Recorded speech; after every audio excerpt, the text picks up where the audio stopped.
Greetings from the tiny town of Geiranger, population 250. It's a UNESCO World Heritage Site and simply spectacular, even on a rainy and overcast day. Let's get started by learning about the port's logistics and the sights to see when you visit. If you like the video, please consider subscribing to the channel, as I really do appreciate it.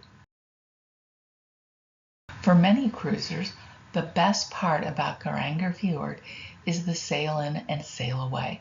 The fjord is 9 miles long and 2,000 feet deep, with still waters and cliffs rising out. The scenery is simply magnificent. Our ship, the Rotterdam, was the only one in port that day.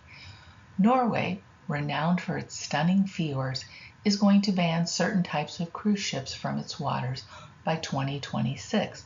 So for 2025 and forward sailings, if your ship goes to Geiranger, it will use a relatively new floating dock that's an easy 2-minute walk to town. There's only so much to do in this tiny corner of the world. Geiranger may be a port where purchased excursions are really worth considering because there's little to see in the town itself. The fantastic scenery from up above is difficult to reach affordably or on your own. Locally based tour operators are your most cost-effective way to enjoy the fjord beauty in a limited amount of time. Also, look for excursions that gain altitude to get those famous views.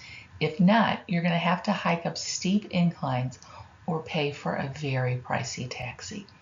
It's also smart to reserve a tour in advance, as these can fill up quickly. We did a hybrid approach in that we booked a cruise ship excursion to see the high sights and a local one for an on-the-water view of the fjord. For the cruise ship excursion, we rode a bus on the Ornvegen, or Eagle Road, with its 11 hairpin turns to reach 2,000 feet above sea level to get to this spectacular viewpoint, Ornvegen, or Eagle Bend. The bus stopped here for about 15 minutes. This vantage point offers breathtaking panoramic views, the low-lying clouds, and the calm, still waters of the fjord. Because Geiranger had its first snowfall of the season in September, the night before we arrived, it was not safe for us to go to the Mount Dalsnebus summit. A visit to the Nordahl Church in Eidsdal was substituted. This was the first octagonal church in the Sunnmøre region and was built in 1782.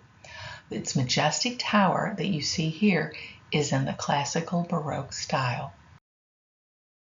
Back in Geiranger, we rode to the Flydal viewpoint. It stares down a 260-foot deep gorge for stunning views of the city center and a major waterfall. These were striking views on a cloudy day. If it had been sunny, the view would have been even more magnificent. From the Flydal viewpoint, you can also see the Westerås farm that sits high on the mountain slope at 1,200 feet above the city. Enjoy a coffee and a freshly baked waffle as a treat if you should visit. After our ship tour, we did an independent one, a ribboat cruise with Fjord guiding. The ribboat company provides you with cold weather gear, jumpsuit and goggles, but no hats, gloves, or boots. Our first highlight on this tour was the stunning Seven Sisters waterfall. It greets you as it cascades 800 feet down a steep granite cliff. Across the fjord and facing the Seven Sisters is the Suder waterfall.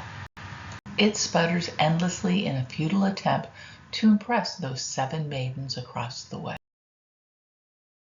Other sights to see, and we did not get to them, are the Geiranger Fjord Center.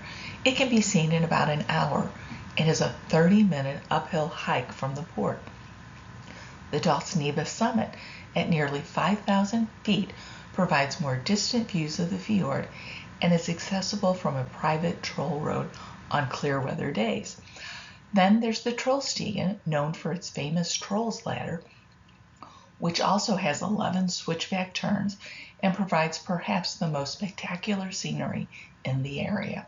Because of the increased risk of rock slides, the Trollstigen was closed to all traffic for much of the 2024 season, and we were disappointed that we could not experience it.